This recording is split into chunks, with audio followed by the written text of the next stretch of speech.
지금 여러분의 스마트폰에 은행 입금 알람이 울립니다. 화면을 확인하니 찍혀있는 금액은 정확히 200만원. 누군가에게는 한 달치 고된 노동의 대가이고 누군가에게는 명품 가방 하나 사기에도 벅찬 소박한 금액이죠. 그런데 말입니다. 만약 이 200만원이라는 돈이 당신이 가장 존경하는 인물, 아니 전 인류의 구원자라 불리는 신의 아들을 죽음의 구렁텅이로 밀어넣고 받은 대가라면 어떨까요? 오늘 우리가 만날 주인공은 교회에 다니지 않아도 성경을 몰라도 누구나 한 번쯤은 들어봤을 이름, 인류 역사상 가장 유명한 배신자의 대명사 가룟 유다입니다.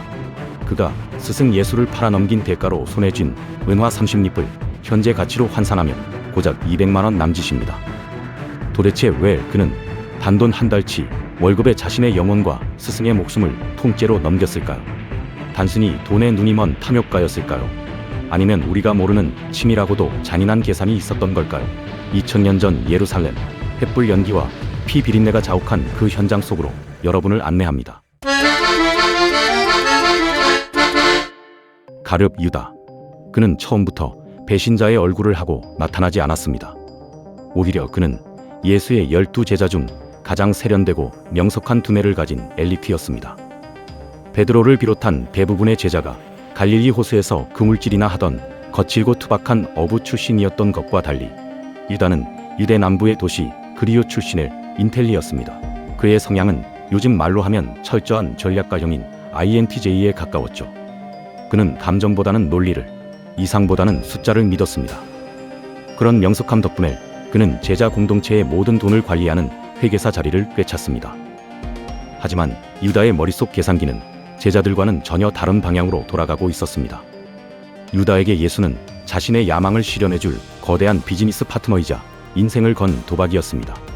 그는 예수가 전설적인 다윗 왕과 같은 영웅이 되어 로마의 압제를 부수고 이스라엘의 왕좌에 오를 것이라 확신했습니다.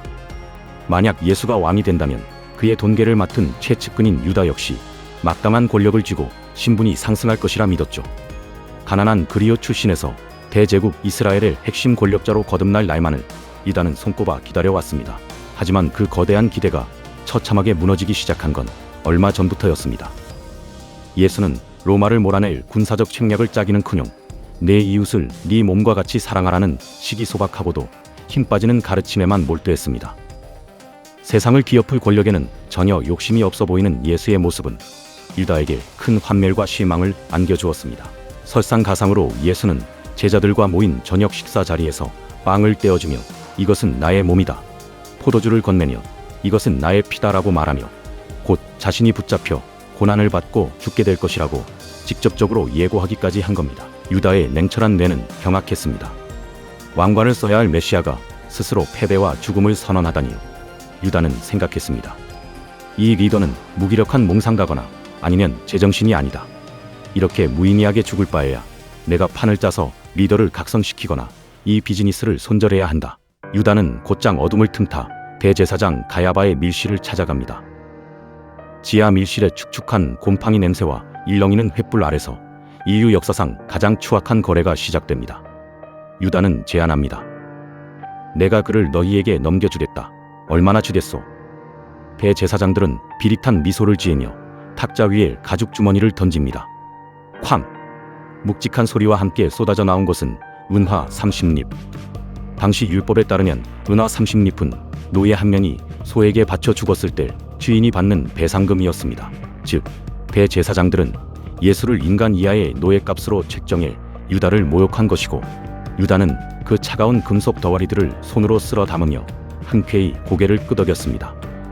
유다의 손바닥엔 은전의 거친 질감과 기분 나쁜 맹기가 스며들었습니다. 그에게 이 200만 원은 돈이 아니라 예수를 사지로 밀어넣을 치명적인 티켓이었습니다. 하지만 예수를 잡는 건 쉬운 일이 아니었습니다. 6월절을 맞아 예루살렘에는 수백만 명의 인파가 운집해 있었고 예수는 그들에게 영웅이었습니다. 낮에 함부로 체포했다가는 대규모 민중봉기가 일어날 게 뻔했죠. 유다는 대제사장들에게 치밀한 작전을 제시합니다. 그는 밤마다 겟세마네라는 숲으로 기도를 하러 갑니다. 거기는 입구가 좁고 나무가 우거져 매복하기 딱 좋은 곳이죠. 단 그의 지지자들이 반격할 틈을 주지 않게 압도적인 무력을 준비하십시오. 이 조언에 따라 대제사장들은 로마 총독 빌라도에게 요청해 중무장한 로마 보병대 수백 명을 지원받습니다. 그리고 대제사장은 자신의 가장 신뢰하는 신복이자 행동대장인 말고에게 명합니다. 유다를 따라가서 반드시 그 자를 잡아오너라. 말고는 대제사장의 종이자 권력의 칼날과 같은 인물이었습니다. 그는 수백 명의 군병 앞에 서서 서슬퍼런 칼을 갈며 숲을 향해 진격하기 시작합니다.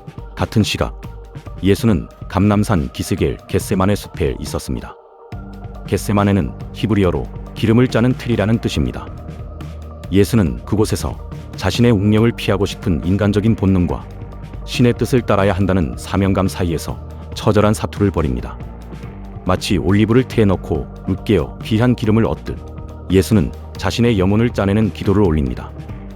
얼마나 고통스러운 심리적 압박이었는지 의학적으로 극심한 스트레스 상황에서 나타나는 혈안증이 나타나 땀방울에 피가 섞여 땅을 적실 정도였습니다. 유다는 멀리서 그 모습을 지켜보며 코웃음을 쳤을 겁니다. 곁에 있던 다른 제자들은 이미 숲바닥에 쓰러져 깊은 잠에 빠져 있었으니까요. 그들은 예수가 죽을 거라는 예고를 듣고도 그 무게를 감당하지 못했습니다. 무거운 6월절 만찬과 포도주 기운, 그리고 무엇보다 마주하고 싶지 않은 현실로부터 도망치듯 잠의 세계로 빠져버린 겁니다. 유다의 눈에 그들은 한심하기 짝이 없는 루저들이었습니다. 스승은 피눈물을 흘리며 기도하는데 너희는 고작 잠이나 자는구나. 유다는 확신했습니다. 이 무력한 집단은 이제 끝이라고 말이죠. 고요한 숲의 공기를 찢고 수백 명의 군화 소리가 들려옵니다. 횃불의 붉은 빛이 올리브 나무 사이로 쏟아지고 철갑옷이 부딪히는 날카로운 금소금이 그제야 제자들의 잠을 깨웁니다. 비틀거리며 일어난 제자들의 눈앞엔 기괴한 광경이 펼쳐집니다.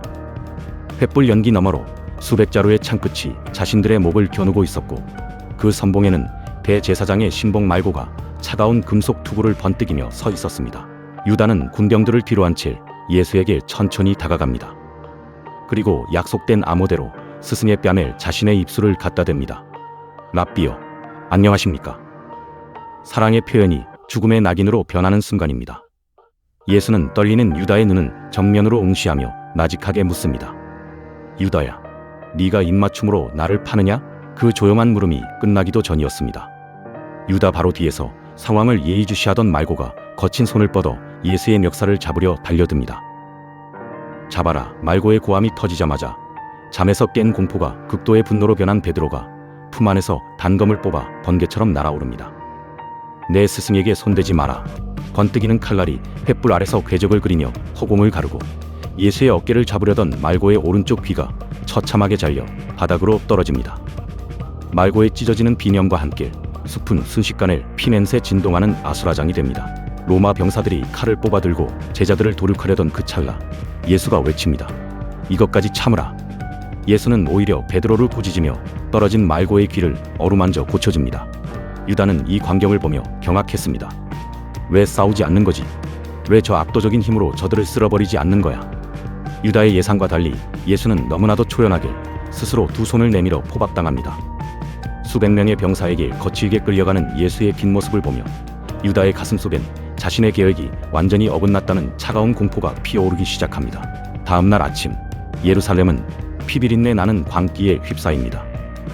로마 총독 빌라도의 뜰에서 사형 선고가 내려지자 어제까지 예수를 메시아라 연호하던 군중들은 이제 그를 십자가에 못 박으라며 미친 듯이 울부짖습니다. 이들의 변심은 유다에게 더 큰 충격이었습니다. 예수는 이미 밤새도록 이어진 고문의 몰골이 말이 아니었습니다. 채찍질에 온몸의 살점이 너덜너덜하게 찢겨나갔고 머리에 억지로 씌워진 가시관에서는 검붉은 피가 흘러내려 눈조차 뜨기 힘들었습니다.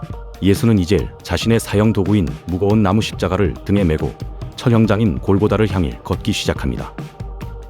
예루살렘의 거친 돌길을 따라 수천 명의 군중이 침을 뱉으며 야유를 보냅니다. 유다는 그 군중들 틈에 죽은 듯이 숨어 그 비극적인 행진을 목격합니다. 채찍 소리가 공기를 가를 때마다 예수가 거친 돌바닥에 무릎을 찌으며 쓰러질 때마다 유다의 심장도 함께 내려앉았습니다. 십자가가 바닥을 긁는 그 소름 끼치는 소리가 유다의 귀에는 자신을 향한 영원한 저주의 외침처럼 들렸습니다. 골고다 언덕 정상, 쾅, 쾅, 쾅. 거대한 망치가 대못을 때리는 둔탁한 소리가 예루살렘 전체에 울려 퍼집니다. 유다는 멀리서 그 광경을 목격합니다. 자신의 오만함이 신의 섭리를 계산하려 들었던 것이 얼마나 처참한 결과를 불러왔는지 깨닫는 순간 그의 염원은 완전히 붕괴되었습니다. 죄책감에 미쳐버린 유다는 은화 30잎이 든 주머니를 움켜쥐고 대제사장들에게 달려갑니다. 내가 죄 없는 피를 파았소. 이 돈을 다시 가져가시오. 하지만 대제사장들은 비웃음을 날리며 그를 걷어찹니다. 그건 네가 당할 일이지 우리와 무슨 상관이냐. 절망과 광기에 휩싸인 유다는 성전 소소 바닥에 은화들을 내던집니다. 챙그랑. 바닥을 구르는 은전 소리는 유다에게 영원한 심판의 종소리였습니다. 그는 미친 듯이 성곽 벼랑 끝으로 달려갔습니다. 그는 비틀린 나무에 밧줄을 걸고 자신의 목을 메었습니다. 하지만 배신자의 최후는 죽음조차 표어를 허락하지 않았습니다. 기록에 따르면 그가 매달린 줄이 끊어지면서 시신이 날카로운 바위 바닥으로 곤두박질 쳤고 그 충격으로 배가 터져 온갖 창자와 장기가 흙바닥에 쏟아져 나왔다고 합니다. 그가 죽은 그 땅은 아겔다마, 즉 피의 밭이라 불리게 됩니다. 혁명을 꿈꿨던 똑똑한 회계사 유다는 그렇게 자신의 오장육부를 쏟아내며 비참하게 썩어갔습니다. 단돈 200만 원의 스승을 판 유다.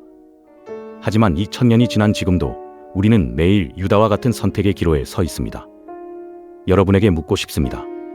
여러분의 인생에서 절대로 팔아서는 안 될 가치는 무엇인가요? 혹시 지금 여러분의 손에도 누군가를 희생시키고 얻은 200만 원짜리 음화 주머니가 들려있지는 않습니까? 오늘 이건 팝콘 가게하는 여기까지입니다.